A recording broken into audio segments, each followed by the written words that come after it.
હું જીગર દેવાણી આપનું સ્વાગત કરું છું વીટીવી ન્યૂઝમાં। મહત્વપૂર્ણ સમાચારથી શરૂઆત કરીએ તો એક મહત્વપૂર્ણ ખબર આવી રહી છે નીટને લઈને। જી હા, નીટની એક્ઝામ ઘણી જ મહત્વપૂર્ણ હતી, એને લઈને ઘણી બધી ચર્ચાઓ થઈ હતી, ઘણા બધા વિવાદો થયા હતા અને લગભગ 11 લાખથી વધુ લોકોએ જ્યારે આ પરીક્ષા આપી હતી। સીબીએસઈ અને નીટનું પરિણામ આખરે જાહેર કર્યું છે। 11 લાખથી વધુ વિદ્યાર્થીઓએ આ પરીક્ષા આપી છે। આપણે બતાવી દઈએ, સીબીએસઈની વેબસાઇટ પર આ પરિણામ જે છે નીટનું તે જાણી શકાશે। જી હા, આ પરિણામને તમે વેબસાઇટથી જાણી શકશો। સીબીએસઈ નીટનું પરિણામ જાહેર થઈ ગયું છે। સીબીએસઈ નીટનું પરિણામ જાહેર કરી દેવામાં આવ્યું છે અને તેની વેબસાઇટ પરથી આપ તે પરિણામને જાણી શકશો। 11 લાખથી વધુ વિદ્યાર્થીઓ આ પરીક્ષા આવી હતી।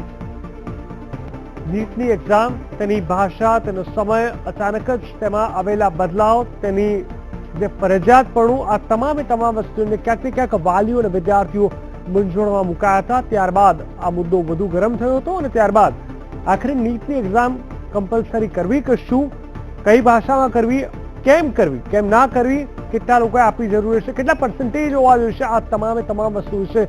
સમય જેમ આગળ વધતો ગયો તેમ તેમ ક્લેરિટી વધતી ગઈ। પરિણામે ડરતા ડરતા પણ આખરે વિદ્યાર્થીઓએ આ પરીક્ષા આપી અને આજે સમય આવી ગયો છે સીબીએસઈ દ્વારા જે નીટની એક્ઝામ છે તેનું રિઝલ્ટ ડિક્લેર કરવામાં આવ્યું છે અને આપ એ વેબસાઇટ પરથી એ રિઝલ્ટ જોઈ શકશો। આપને બતાવી દઈએ, લગભગ 11 લાખથી વધુ વિદ્યાર્થીઓએ આ પરીક્ષા આપી હતી।